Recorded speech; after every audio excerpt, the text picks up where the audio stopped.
Another day, another dog park thoughts video. This is a rant chair video. I just had to take the dog to the park because she got bossier earlier in the day than she normally does.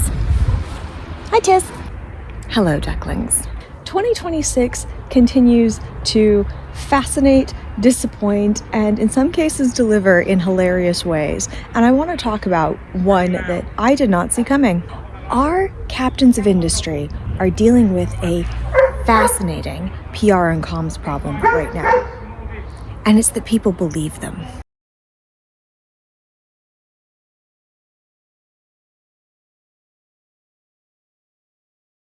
In documenting the vibe shift here in 2026, there's been a fascinating spate of news stories in the last couple of weeks, which, in my opinion, are related. And I want to talk about from my normal vantage point as a marketing, comms, PR, messaging person.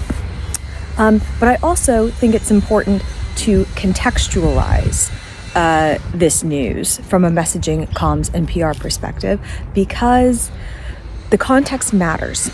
And I think a lot of people are going to have to do some work to maybe think more complexly than we have been in the habit of doing lately, certainly politically and on these particular issues.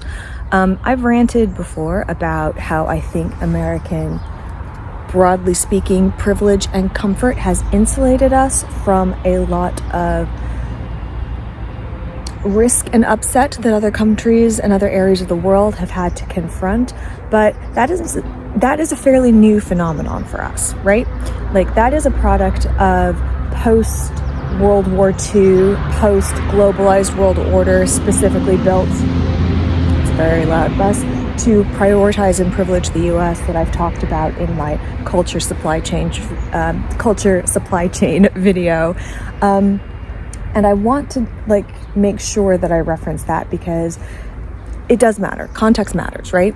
So the stories that I want to talk about that I think are related are two varieties of the same sort of thing, which I would classify as class rage. Number one, the spate of warehouses that were attacked or targeted, most prominently the Kimberly-Clark warehouse, which was quite literally torched by an arsonist, but was just one of many similar kinds of acts of vandalism that took place in the span of a week or two. Number two, the threats of or near incidents of violence directed towards Sam Altman, where I think someone either threw or was planning to throw Molotov cocktails at his house or bring damaging weapons or instruments to a workplace. These are interrelated stories. Now, I'm going to try and thread a really tricky needle here because I want to be clear about a few things, one of which is morality, but I also want to gently prod at that notion of morality at the same time. But I trust you, I trust the audience, I'm hopefully going to trust the algorithm to understand that I am not necessarily advocating for anything that I'm going to be talking about. But again, I do want to contextualize it and contextualize political violence and the role that it does and doesn't serve us in the grander scheme of things. I'm not telling you that I think that it's right. I'm not telling you that you should think that it's right or be okay with it. But I do want to make the case that whether or not you like it, whether or not you agree with it or condone it or participated in it yourself, property violence has its place in the long narrative history of workplace, worker, class progress. And that is an uncomfortable historical fact that I think we need to reckon with, because I think that a lot more people, again, are either going to have to learn how to hold competing truths in their head at the same time or develop a more nuanced take on the role of political pressure and how meaningful change actually happens in the world, because it's not all vibes based.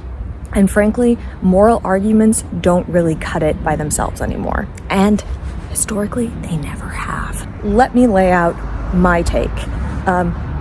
Violence is bad. Violence against people is bad. Violence against property is a crime, right? These things, objectively, not good. Almost impossible to justify. But let's focus in on Sam Altman individually and also as an avatar for the tech bro class and what they have been saying for the last few years. Because again, what's so fascinating about this news story, to me at least, is that the problem that the tech bros are facing in this incident is that people believe them. Now, for the last few years, Sam Altman, but more recently, Dario Amodei, God, whoever that weirdo running Palantir who just released a 22-point manifesto, which basically boils down to techno-fascism good, actually. What the tech bros have been saying, what their pitch has been to the public and to the wider community, is that AI is going to change everything. But when you actually boil down to the specifics and you go into the headlines, like what they're actually saying about that change is pretty grim. They are saying that they are going to eliminate entry-level jobs. They are saying that they are going to make it possible for bosses to infinitely increase their productivity while reducing their headcount. The explicit promise of so much of what is coming out of the AI industry right now is the promise of more wealth concentrated in fewer hands and a reduction of labor. The pitch of AI is literally that we will get rid of people's jobs. And hilariously to me, this has been positioned and pitched and propositioned as a good thing. Now, there's a few reasons for this, and it's because in the first instance, the tech industry as it has developed, as it exists in 2026, is an industry catering mostly to the elite. Enterprise models deliver products to be used by business owners. The pitch is that AI will automate workflows and aspects of work that, bluntly speaking, mostly fall within white-collar jobs, right? They have not yet found a way to automate a lot of the blue-collar manual labor jobs, but boy golly are they trying hard to do so. They're just not there yet. The pitch to lawyers is you won't need to hire, first-year law grads or paralegals anymore because we'll do your research for you. The pitch to universities is you don't need research assistants anymore, so you can hire fewer people. The pitch to a lot of other people is you don't even need education anymore because we will literally do the thinking for you. Sam Altman, in one of the more dystopian things he said, which is saying something, is that he effectively wants to turn intelligence into a utility. He wants to turn intelligence into something that you buy from him. That's dark shit, but let's stick with business here. The pitch, quite literally, has been, and as it is currently manifesting in the economy, is that you can do more work with the same work, more explicitly, less labor. You need fewer people. i.e., the pitch is literally that we will make more people unemployed. And this is starting to happen, at least in theory. AI is being used to justify huge swaths of layoffs across sectors right now. I'm a little bit skeptical that AI is the reason for a lot of these job losses. I think it's more likely that it's the justification for many of them. But regardless, that is the name on the label of why waves and waves of layoffs keep happening and are accelerating. So again, the pitch. The actual pitch of AI is we will make life better for you somehow. But the practical reality and the actual explicit sales pitch is we will eliminate your need to pay people incomes. And I repeat, the problem that the AI industry and its titans are now facing is that people believe them. Now, as I just said, I'm not sure that this is true. I do think that AI can automate many aspects of labor. I am not weirdly enough, completely anti-AI, but I am completely anti the narrative behind AI that has allowed it to become 10% of the US economy based mostly on flimsy and, in my opinion, unjustifiable promises that are not backed up by the physical material reality of what it takes to manufacture, deploy, maintain, etc., the chips and the computing power necessary. Basically, I think it's a lie, right? But that doesn't mean I think the technology is completely void of use. It's just that the genuine uses for AI, like critically, the best example being AlphaFold coming up with some genuine medical innovation to solve the problem of protein folding, which was a genuine medical breakthrough. That is a niche example of AI being trained in a very specific way to do a specific job and succeeding. That's fine. But if that were the pitch of AI, even that would not be making tens of thousands of people redundant, right? It would legitimately be making a small community of researchers and medical development teams more productive, which is, the theoretical upside to a lot of this innovation, but it's not the practical reality of what actually is being delivered. What's being delivered is, psychosis-inducing chatbots that are being used to justify tens of thousands of people losing their jobs. All of which is to say is that seen through the lens of lived reality in 2026, when you look back over the last couple of years since OpenAI exploded onto the scene, what the AI tech bros have actually been doing is threatening people's livelihoods. And they've been doing it loudly and gleefully. And again, the problem that they're now facing is that material conditions out in the world, recession indicators flashing, whatever, capitalism being in its late stages, people are losing their jobs, the economy is getting less stable, magnified by all kinds of external decisions, like I'm not denying that, but people are looking for answers to the questions of why they're suddenly unemployed. And a lot more of them are waking up to the fact that a small group of insanely wealthy people have been telling them and other people for years that they are going to strip them of their livelihoods, education, means for making a living, entry-level job opportunities, management, promotional capabilities. Like, they're going to take away your ability to live. And so what I'm getting to here is, if you believe that, if you believe them, if this is a group of people that has been threatening you and your ability to exist in the world for years, at what point does violence become a justifiable option for you? To pivot and pull in the other story that I mentioned, the warehouse fires. These are not necessarily explicitly AI in their citation, like from everything that I have seen about the Kimberly-Clark fire, especially, like the justification that the arsonist put forward is that he wasn't making enough to live. I think his statement was something to the effect of, all you had to do was pay us a living wage. Now, that isn't AI specific, but I would argue that it is adjacent, because all of these challenges, all of these conundrums, all of these issues are colliding in our economy at the same moment.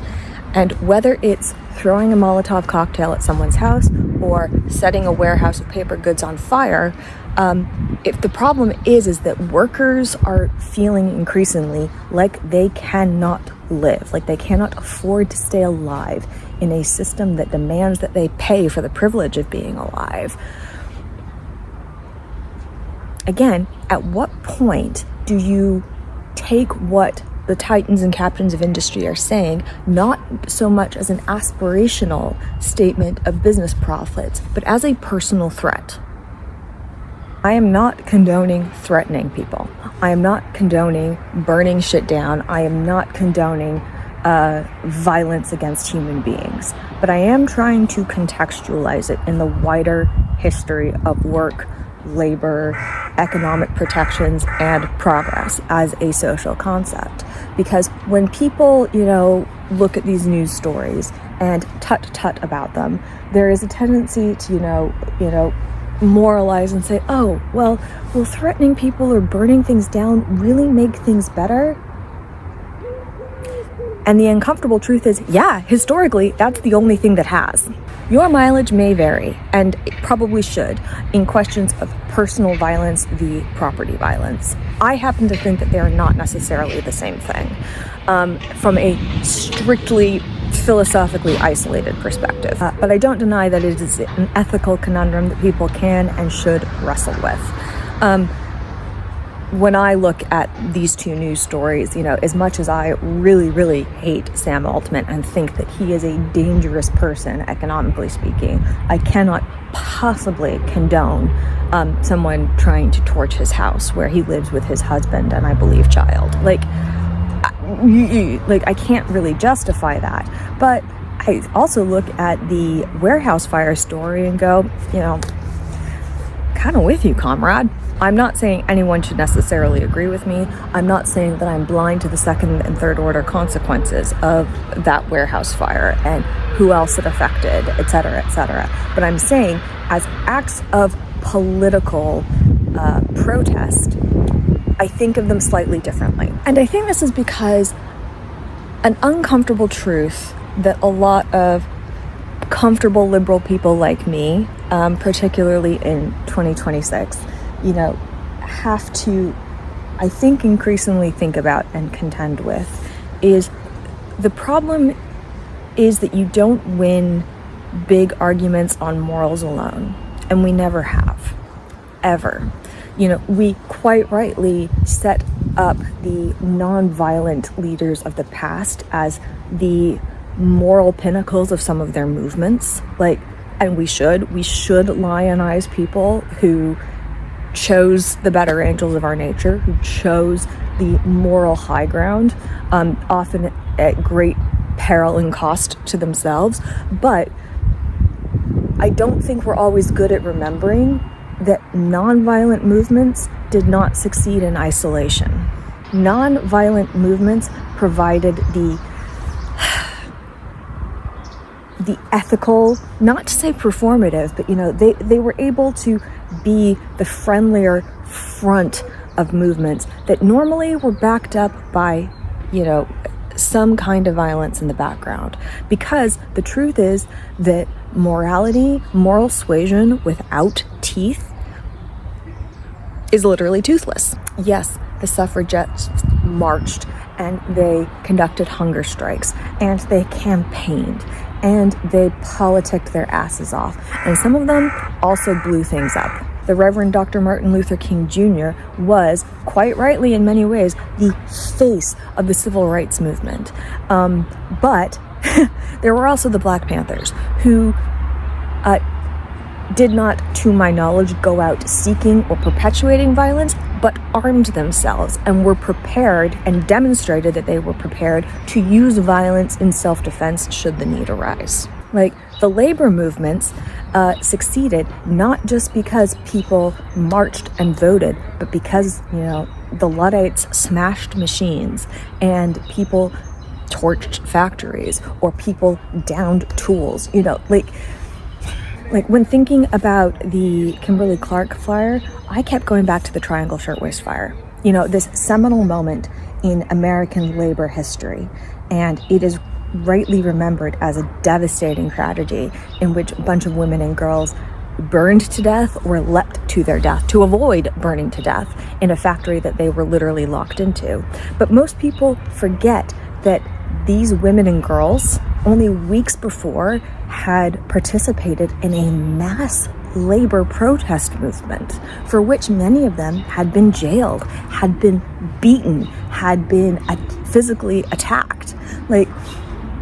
They later died because of the very conditions that they were protesting and trying to change. The history of progress is often a history of people doing violence to one another in different ways. And democracy, in my opinion, is the technology that we developed to reduce the need for violence to enact change. But it is 100% true that every movement in history that has led to progress, i.e.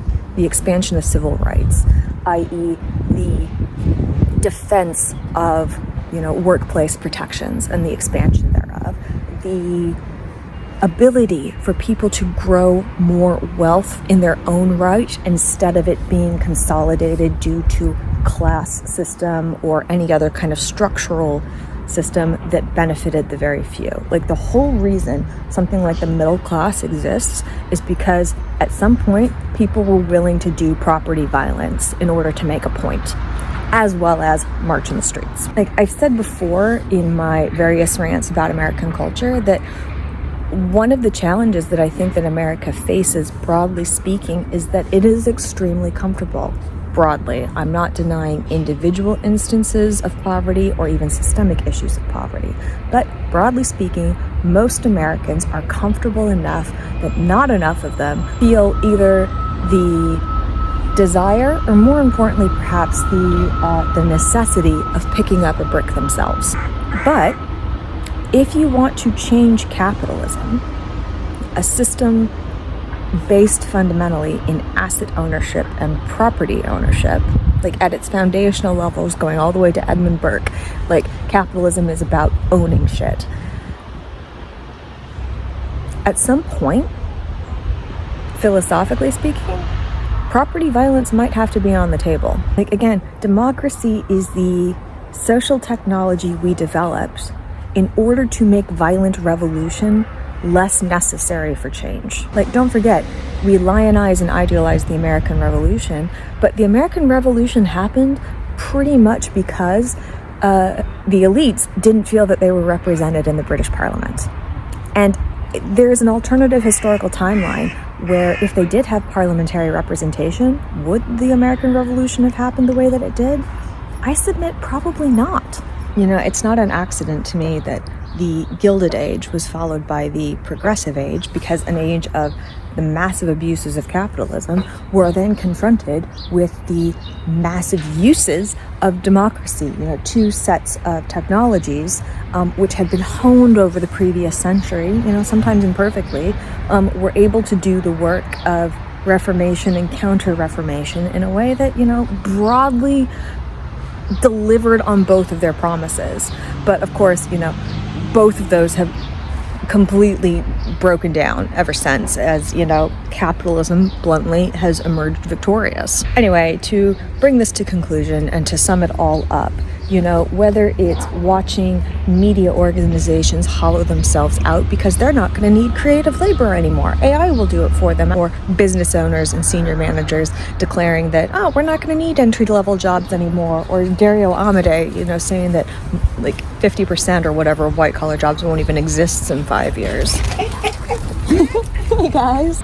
In all of these sectors, the captains of industry are loudly telling us their purpose, their goal is to further damage and erode the already shredded social safety net and the social contracts which have guided the tension between capitalism and democracy for the last century. And just to make this point abundantly clear, they messaged this, that this progress, that this technology would, end this tension in favor of capitalism, and they messaged that it was a good thing. They urged people to get in early in order to be on the short list of winners, which is the textbook definition of a Ponzi scheme, or an MLM for the girlies. They've gleefully spent the last couple of years, whether they're the CEO of a tech company or the CEO of a paper goods company, the captains of industry have been loud about telling us that they're villains. And suddenly, they're acting all surprised and shocked when people are behaving accordingly. Their problem is that people believed them. To bring all of this back to where I started, I don't know where the line is. I don't know where the line is between acceptable, unacceptable, unnecessary or necessary pressure or violence. I don't know where to draw that line. My opinions on this shift all the time. I would never presume to tell someone else where to draw the line, and I do not dismiss the fact that the violence that we're talking about is personal threats to human beings and actual crimes against property. I don't diminish or dismiss that. I don't even necessarily justify it. But I also know that I would not have the privileges I have. I would not have things like a weekend. I would not have things like the right to vote. I would not have things like the ferociously privileged upbringing that I had if people in the very recent past weren't willing to do varying degrees of violence, or at least threat, to those in power to secure me those opportunities. I think we need to think complexly about the age that we live in when it comes to labor, because again, I think we, the Western consuming public, have had it pretty good for a long time, and we might have forgotten how we got those things, how we got it so good in the first place. If you, like me, genuinely believe in things like living wages, if you, like me, genuinely believe in things like worker protections, if you genuinely, like me, believe in things like civil rights, I think everybody in the age that we live in, we all need to figure out philosophically, ethically, morally, what our Rubicons are. You know, what is the thing, what is the threat against you that is valid enough to justify picking up a brick? I simultaneously think we all have an obligation to try and keep those Rubicon moments from happening, in the sense that we don't perpetuate bad systems, but we should be working continuously through the technology of democracy to make things better, such that revolutions are not necessary, right? I think the people who threatened Sam Altman, possibly the worker that torched, the Kimberly-Clark facility, it's very likely, especially with the Sam Altman guy, that we're not dealing with mentally healthy people. Like, I acknowledge that too. But once again, the issue here is that they simply believed what Sam Altman and his ilk have been saying for 2 years. Their crime is taking them seriously. So if you legitimately want to de-escalate, it's worth viewing things through, these people's points of view, that they didn't issue the first threat, that they didn't throw down the gauntlet, that they didn't reduce or remove someone's livelihood, that the violent rhetoric did not actually necessarily start with these perpetrators. Seen through their eyes, taking them seriously, taking them at their word, the threat started with the titans of industry.